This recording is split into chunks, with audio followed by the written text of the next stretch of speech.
وحناهاي وهديقة دوكسيدا وحناهاي ونقى معلنكا واقي بريبا أو بحلقا ورابشو واقي بريبا أو بحلقا ورابشو وحنكو ورورينا ودنكينا وحبرتا ودنكينا وحبرتا وحنبار واجب كيسا وهسنينو وابن مينو وروريقي مينو ويعن مينو وهسنينو وابن مينو بسم الله الرحمن الرحيم سلام الله عليكم ورحمة الله وبركاته كلنت فايلة دوغن سديان أكدو هذا برنامجكو والبرشادة راضيها أرلادي مقالة بايدبا مقاقي بشار ميو مقتار وبرنامجكا سين لدرير سيدونا مدودي ونهوذا كقودو جارنا دوغن سديان محمد حسين فلير بيكينين فرسا ميدونا toddobaadkan barnaamijka walbarashada raadiyaha Arlaadi magaalada Baydhabo dhugunsadyaal waliba una kaga hadada doonay iskuulka sare ee Xudura Secondary kaasoo uu sameeyay iskuul kaliya isugu kooban dugsiga sare walina diiradda ka saara doona xilligii iskuulka la dhisay iyo neesaasoo kale marxaladoodii iskuulka sare ee Xudura usahamari dugsiga sare ee Xudur waliba uu sameeyay koobaysan lahan ee ardayda ka dhakadayaan isla markaasna in haanayo ardayda guud ahaanba gobolka Boqol gaar ahaan magaalada madaxda ee gobolka City ee Xudur ku maaran lahaayeen sidii ardayda iyo hanka ka bahayaan magaalooyinka kale ee dalka ودنكينا وحبرتا وحنبار واجب كيسا وهسنينو وابن مينو وروريقي مينو ويعن مينو وهسنينو وابن مينو وروريقي markaleete kulanta fayle hiraaban fayle dhugunsadyaal ka dhawaada barnaamijka walbarashada raadiyaha Arlaadi magaalada Baydhabo barnaamijka walbarashada toddobaadkan sooreysiinka sheegay dugsiga sare ee Xudur yaa kaga hadada doona dhageystayaal maamulaha iskuulka sare ee Xudur waliba una kala kuloognay isla iskuulka maruna booqasho ka seeni walina nool ku weydiinay xilliga iskuulka Red Landayactiri iyo marxaladoodii iskuulka mari بسم الله الرحمن الرحيم أنا ميليري أستاذ عيسى آذان نور وكمده dadkii oo deegaanka walahan baraday oo magaalada Xudur dhalinyarada kumadaha wayna ahaato maamulaha oo iskuulkan dugsiga sare ee Xudur waliyar markii oo aan taariikhdii oo iskuulka waliyarankii mutaabad iskuulkan way ahay horta iskuul oo xilligii dawladii kaankii shaqeeyay taariikh dadkii oo taariikhda gorodayna sheegeen way la dhisay 7 milyan dhasay dadkii iskuulkan hawada maray xilligii dawladii yahay iskuul shaqeeyo dad badan oo meeha ku bahay iskuulkan Soomaali dhatay hata roogan oo runtii meeha iskuul referral haamay gobolka dhan ku kooyo hata xamari meelaas dhan ku kooyo wahay iskuul dawladda galanta ka hayto hay dadkii iskuulkan ku aflay way kumadaayeen oo hata roogan Dr. Shiin oo dhakhtarka guud ee indhaha oo Soomaali ilanka ka soo way kumada nankan oo siyaasadda ka jiro oo hatan musharax madaxweyne oo Hussein Abdi Xalane dadkaas yameyn sheegay in iskuulka hawada mareen runtii maamulayaalka iskuulka mari hortay ku hor dawladii burburkii dawladdu ku hor way runtii ka aansanay ilaahna hareysay nankii u deegaanada koonfur galbeed magaaga iyo saameynta galay Abdullah Deero isaaq siitmeedii maamulaha ku hay iskuulkan dawladii markii burburtay wayba waayay garab istaag iyo wayba yawaay may kale saamay wadanka dhan saameeyay ku dhawaad 30 sano wadanka burbursanay usiina mahayn iskuul shaqeeyo mahayna kadib markii oo deegaanadii la ka wada nagaday oo dawladahan ku meel gaarka la aasaasay in badan dadkii bulshadii wayba isweydiina iskuulkiisa dib lanka sameey walow soo eedan burbursanay may marka hore la eray horta in iskuulkii dhaqaalalan weydiyo iskuulkii dib lan dhas arinteedaha ayaa may la ka guuleysadeen dawladda in sama isweydiiyeen dadkii oo wala baraday maadaama iskuulkina la dayactiray dadka deegaankiina qabaan baahi waxbarasho oo dadkii tabaalaysanay siiba gaaranayta ama isweydiiyeen see wala ka aasaasay 2017 yaa may badhiday markan in la aasaasay iskuul kale oo dugsi sare ah la ka aasaasay meel ku baxsan iskuulkan iskuul kale oo maamgeedii leero oo siina primary ahaan in dugsi sare la ka kordhi oo public hay dadka wala lunku qaadan iskuulka saha ka shaqeeyay markii dhiidi in iskuulkii gacanta lagu qaado dhismihiisa la dhamaay yayeedo la kaalado gudoomiyaha hore gobolka Maxamed Abdi Tol iyo dad bulshada oo kumada yameenis kooynaysa iskoolkii markan in dhamaan iskuulaadka dugsi sare ah inta la wada sheena saas la ka shaqeeyay sidii dawladii haada jirtay marka ma suurtagalay markan iskuulkii maamgeedii oo geebtay dugsi sare ku lahay waan iskuul public ahay yama ogolaaday marka inuu ardayda hadii si dad badeeran ma alwalay dugsi sare ah inuu soo wareeji oo intaan wareeji oo shuruud laanga ka wareeji markaas marka macallimiintii ardayda markii hegarowday oo dugsi sare ahay yama hanguureen intaan guureen iskoolkina sabeeyo la ka wareeji saboorkan ku moogata dib ahaan maylan furay iskuulkan dugsi sare siyeedkii bilisiyada 2009 la furay markaas markan yaa lagu shaqeysay markii madan may baa ka bilaaway fasal oo form 2 iyo form 3 iyo form 4 oo iskuulka ka shaqeeyay yalla guuri sidii la guuri markaas form 3 form 4 malayn runtii manhajka oo keen ku moogata waa manhajkii oo dawladda federaalka yaa ka hirin iskuul dawladeedu may qaaday manhajka dawladda hasaartay sanadkan may diyaarinayeen in isku qeyb gala imtixaanka oo dugsiga sare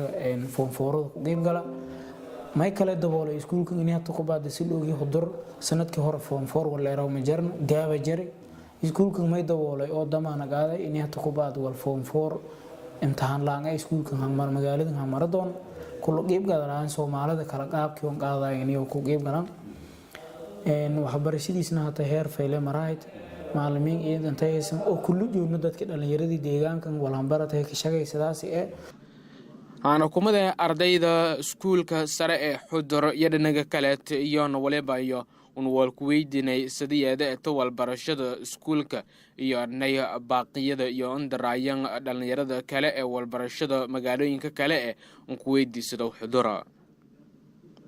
Bismillahir Rahmanir Rahim magacay may baleereynay Maxamed oo dhakadaas iskuulka Xudur secondary school waan ML raay sanadkan form 4 insha Allah eedayeedan ka faraxsanantiisa hana booqataan yani waan siin ku mahad eliyay hadana ku waram yani heerka waxbarasho oo had deegaankan ku jar waliba macnaha ka oo eedan fayl oo tayeeyo yani waliba markii uu primary hayn yani ma ka himiyana yani inta ku hela doontan secondary taasna waliba ilaahay mahadisu tan kala waliba meeraay iskuulkan Xudur secondary school يعني وليبا كحاسنها معلمين أو تايله أو مدراي إيدي experience إنك يعني ولا secondary لك دكايم سمع ديالك يون إيدي إذا كمهت سنين ولا كلامتم كمهت نجاي يعني والدين تيون تاني درسين أو يعني هذه والد لا يعني هذا إت مهلفان يعني أنت والبرشة ودت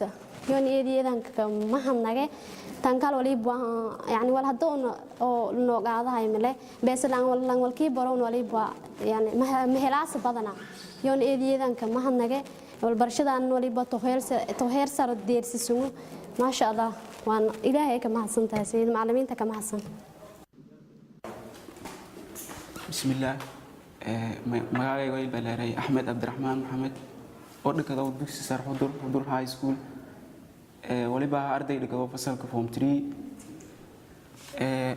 runtii eedan ka faraxsan horta intaan ku midnaga ardayda iskoolkan walka baradaas runtii markii aan xamar roogi aan wayahay arday oo second primary ka qaadi xamar markii aan meel roogi markii aan inta kooy farq weyn ay dhaxay runtii markii aan meel roogi way wayahay runtii arday oo dhinaca English ka xitaa ku dhisanahay oo caadi ahayna markaan inta ka runtii ma lahayn horta walbarasho noocan ee helaasa markii meelaha wadaa imaamadu weerayeen meelasay walbarasho ma taala ma fadaw may wido markaan inta ka runtii wala nan filadaan la kulmi walbarashaduna tahaysana way baa absolutely wal ma qoodo kor macallimiin weyn walna baraasay Kenya wala ka baradii oo khibrad iyo dhameystiranta yaa walna baraas saasata tan iskuulka wal oo fiican oo qaado ma leh safriye wal ka baradayna wayna baray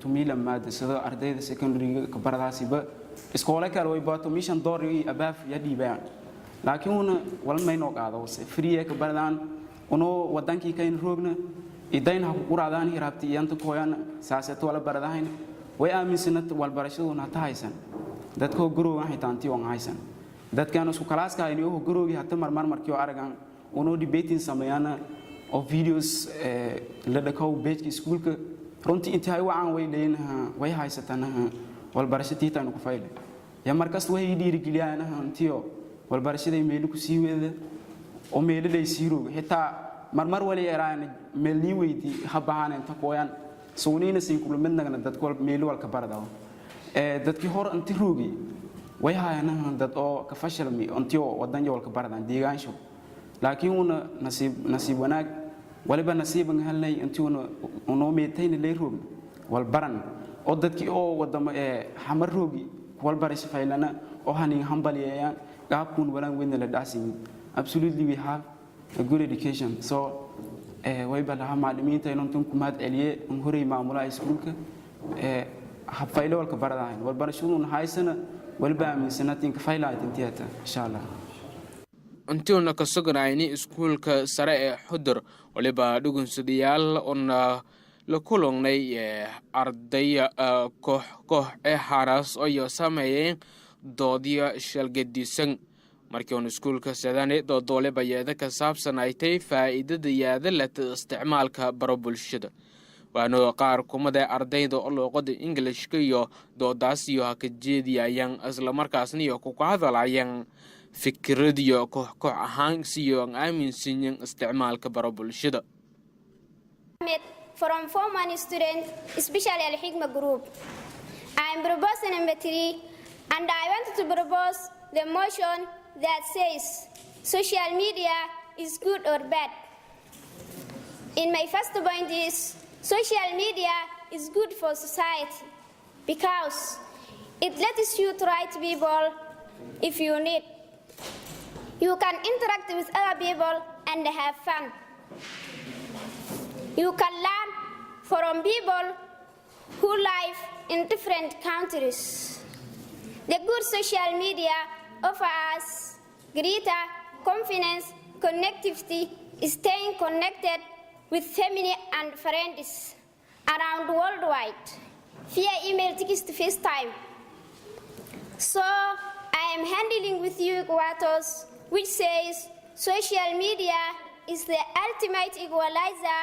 It gives a voice and a platform to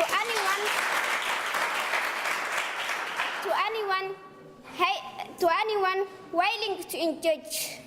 In my second point is sharing your life events with others. Can share your thoughts with people across the world, such as whether you are getting married, graduating high school, something about your feeling.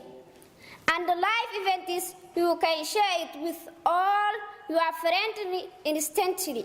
For example, when our teacher Mohammed Senweli graduated, everyone shared his picture on social media to congratulate him. And this can only be made without social media. We would not have seen. The congratulation of our teacher to share his own picture on social media. So this means social media is good. In my third point is post and brand awareness. I mean, it's marketing term that describes the degree of consumer recognition of product by its name, Greeting brand awareness is a key step in promoting a new product or reviving an older brand. Ideally, awareness of a brand may include the qualities that distinguish the product from its competition.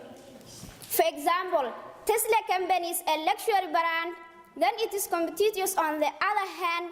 Apple is literally a textbook example of a strong brand.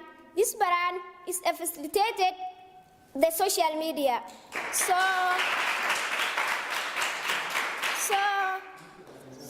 social media is the most expensive thing that we use in our life.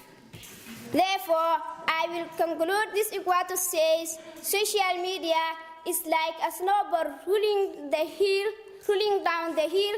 It is picking up the speed. 5 years from now, it is going to be standard.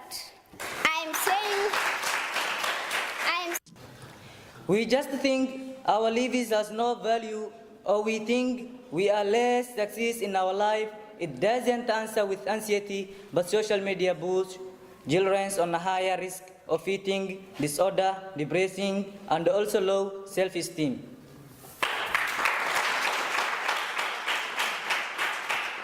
For example, few months ago, there was a real story.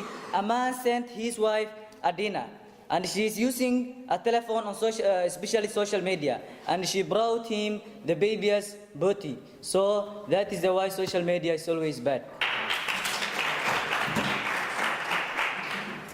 Another point or second point that I want to talk about is survival.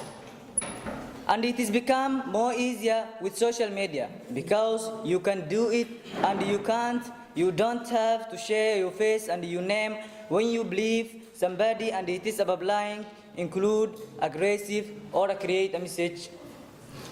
Public comments or they can share, you may create photos on their effects. And above lying is accentuate angst, isolation vibrations, illness and emotion and the person who it feels worthless and increased the high of increased risk of suicide.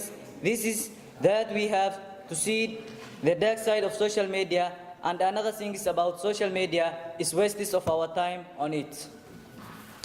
We always use the social media in all 3 times. If we have to do some tasks such as going to schools and going to the work. In the situations we use social media and the effects of social permanent or productivity on work. And then we just check all social media accounts. It takes 20 to 25. It means to return again tests. It can take 2 hours to focus the original task again. At these points, we have to recognize that we become addicted to social media. And the addiction is affect the brain, such as alcohol addictions. There are no difference between the effects, and we have to understand, and social media can be addiction. Because we use it and we are able to control the time. It's so we just seek and look, seeking for hours, and we don't understand that, and it gives us a real permanent damage. tartanka ee koox-kooxga ee intiisa dareeri iskuulka waliba dhexdhexaadin ku haya qaar kumada macallimiinta iskuulka kumada macallimiinta iskuulka yaa isahaye ko uu dhinaga kiishay ku hadalay natiijooyinka tartanka lagu dhaxlay. Was the first proposer, and she talks about facilitation of how social media facilitate for learners. She also talks about how effective was social media during COVID-19. And previously communication was very slow, but today the communication is very fast, and that one caused by social media. The only thing that I want to tell Nasra is that you need to improve your body language. You also need to improve the time management. That's all about it. The proposal number 2 was Mohammed. Mohammed, he talks about civilization He also talks about and how effective and social media, even for shopping and businesses. Zahra was the last speaker. Zahra was a very good speaker. She talks about interaction of communities. She also talks about, and she gives us very typical examples. She also talks about how social media is very essential for awareness, community awareness. And the only thing that I would like to say on Zahra is that you need to improve your pronunciation. Some of the words is difficult for us to understand. So now you need to improve that. The opposers, the first speaker was Abdul Qadir. He also talks about how social media become very busy to mothers or generally parents, and they neglect their children. That was a very strong point. He also talks about the addiction of social media. And the second opposer was Hamdi Ali. Hamdi, and you need to improve a lot of things. And your eye contact was very, generally your body language was very poor. And you are very addicted to the paper. That means that you are not enough confidence. And your audibility, I think most of you recognize that she was not enough audible. You need to improve that. And it's like you are reading a passage for yourself. It's like you are reading a passage for yourself. So now you need to improve that. The last speaker was Muslima. And Muslima, she talks about how social media affects learners. And she also take a very typical example on this application called TikTok, how it affects last performance, for example. She also talks about how social media is wasting time for all the people. She also talks about family problems, but we need explanation. You just say family problems, how social media can cause family problems. That's a question mark. So now I want to announce the result. The opposers, you got 34 points, and proposers, you got 40 points. So now, guud ahaan dhugunsadayaal intiina ka gabagabeeyay barnaamijkii walbarashada raadiyaha Arlaadi ee magaalada Baydhabo tireedunku kulamaana ka kalimade saasiyoona amaana Allah wassalaamu calaykum waraxmatullaahi wabarakaatuh wadankiinu waa wadnihii jirkeenna waraabinaydiigo